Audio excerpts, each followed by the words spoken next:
श्री महाप्रभु जब श्री नित्यानंद प्रभु आदि जितने भी परिकर हैं, सबको महाप्रभु ने एक आज्ञा दी, सबके घर जाओ और सबके घर जाके भिक्षा मांग के लाओ। किस चीज की भिक्षा? बोले महाप्रभु क्या चाहिए? रोटी, कपड़ा, पैसा? बोले ना, जिसके घर जाओ आवाज लगाओ, भिक्षाम देही भिक्षाम देही। मैया बाहर आती, मैया आके कहती कि प्रभु क्या लेंगे आप? रोटी, सब्जी, भात, क्या पाएंगे आप? क्या लेंगे? तो भगवान के परिकर कहते मैया हमें कोई वस्तु नहीं चाहिए, हमें कपड़ा नहीं चाहिए, पर एक बार हाथ उठा के हमारे साथ बोल दो हरि बोल हरि बोल हरि बोल, बस यही हमारी भिक्षा है।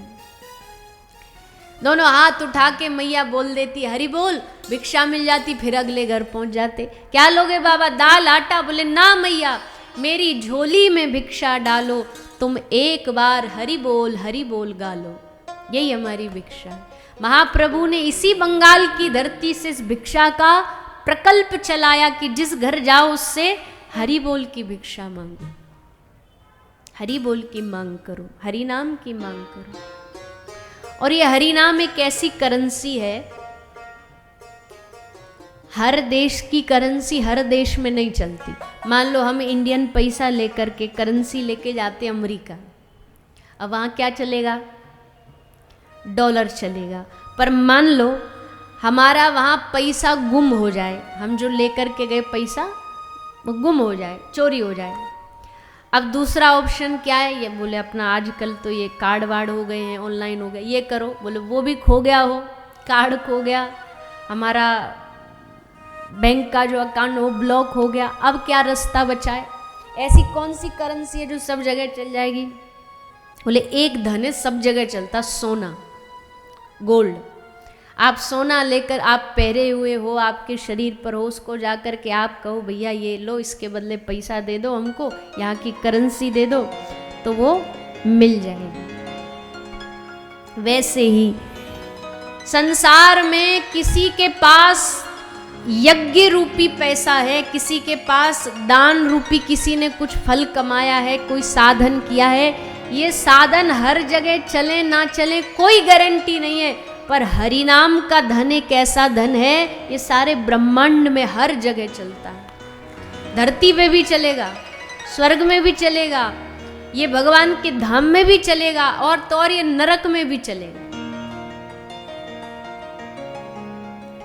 महाराज जी कथा सुनाया करते थे, बड़ी प्रिय कथा है। एक आदमी भगवान का नाम बिल्कुल नहीं बजता था, तो एक साधु के पास उसको उसका दोस्त ले गया, क्या पता इसका जीवन बदल जाए, कभी कभी होता है किसी की बात लग जाती है।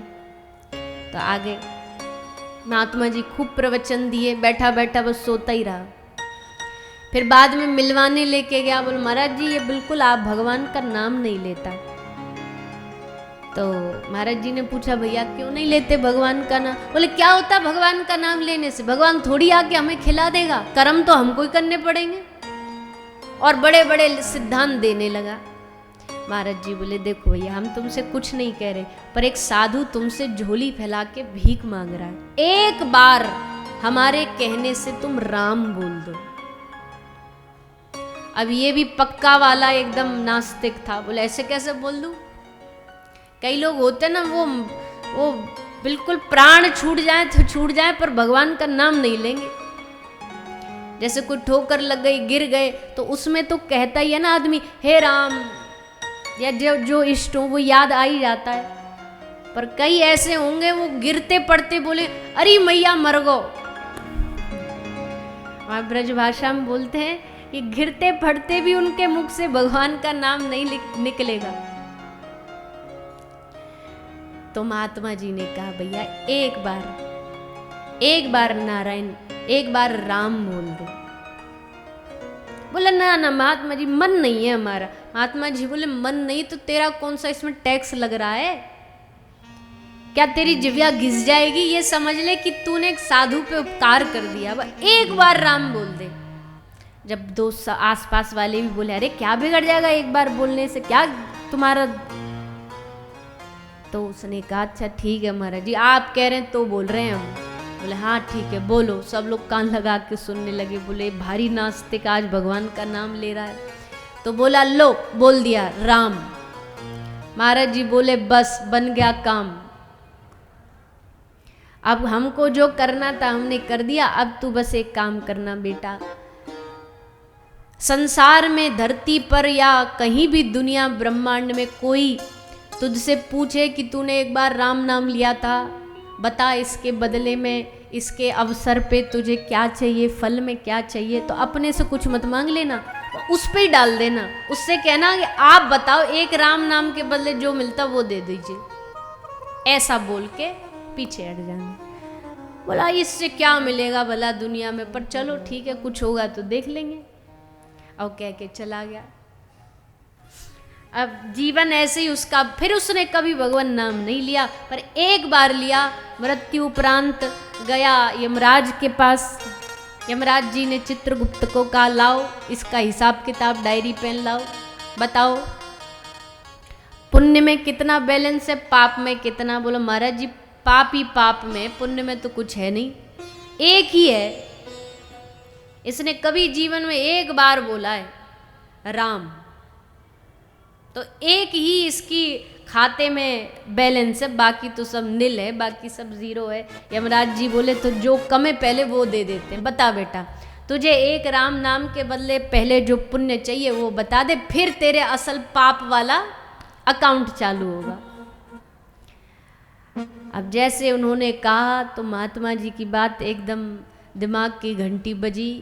तुरंत बोला यमराज जी जो एक राम नाम के बदले आपके हिसाब किताब में लिखा हो वो दे दीजिए।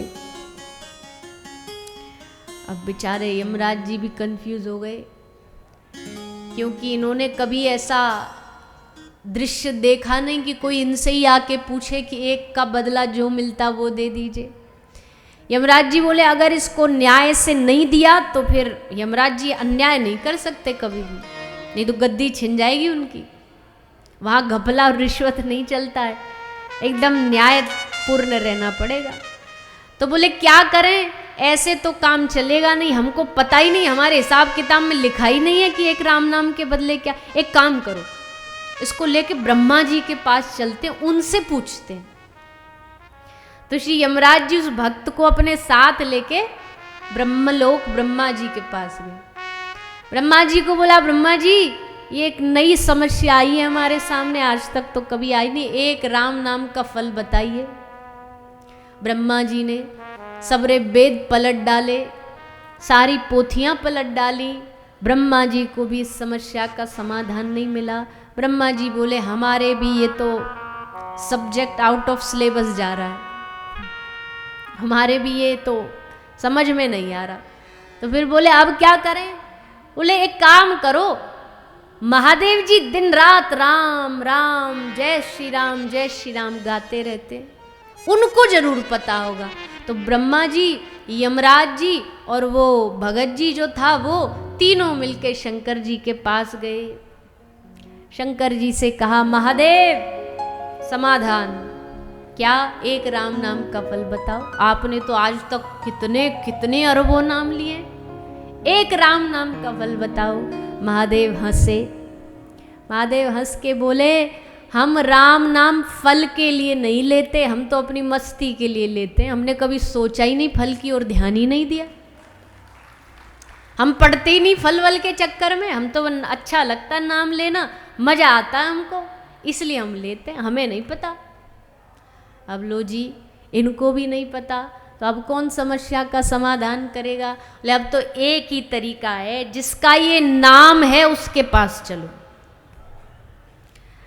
अब ब्रह्मा जी, महादेव जी, भगत जी सब चल पड़े राम जी के। और भगत जी की अब ठाट देखो, चलता चलता आधे रास्ता में बोला अब मैं थक गया, मेरे लिए पालकी मंगवाओ। अब पालकी मंगवाई गई, पालकी में इनको बिराजा गया। बोला अन्याय नहीं कर सकते, फल तो देना पड़ेगा। तो पालकी में इनको बिराजा और पालकी के चार कोने में लगाया किसको, एक तरफ लग गए यमराज जी, एक तरफ लग गए ब्रह्मा जी, एक तरफ भगवान महादेव, एक बचा था तो इंद्र को बुला लिया, तू भी आ जा। और बड़े ठाठ से बैठ के जा रहा है भगवान के पास। भगवान के द्वार पे राम जी के पास पहुंचे, राम जी को कहा महाराज इस आदमी ने पूरा ब्रह्मांड हिला डाला है। कह रहा है एक क्या इसको एक साधु की बात बीज पता पड़ गई कि हमारे पीछे ही पड़ गया ये तो एकदम। कह रहा है एक राम नाम का क्या फल मिलता, अब आप बताइए एक राम नाम का फल। राम जी ने एक मुस्कुराए और मुस्कुरा के बोले भैया जिस इंसान ने जीवन में कभी कोई अच्छा काम न किया हो, फिर भी एक राम नाम के फल के प्रताप से आज ब्रह्मा विष्णु और महादेव इंद्र यमराज सब उसको अपने हाथों पे बिठा के मेरे पास लाए हैं, इससे बड़ा राम नाम का क्या फल होगा? इससे बड़ा क्या राम नाम का फल जानना चाहते हो तुम लोग? मैं चाह के भी राम न सकही राम गुण गाए। उनको भी भगवान को भी कहा जाए कि आप अपने नाम का गुणगान करो तो प्रभु कहते ये भी मेरे बस की बात नहीं है।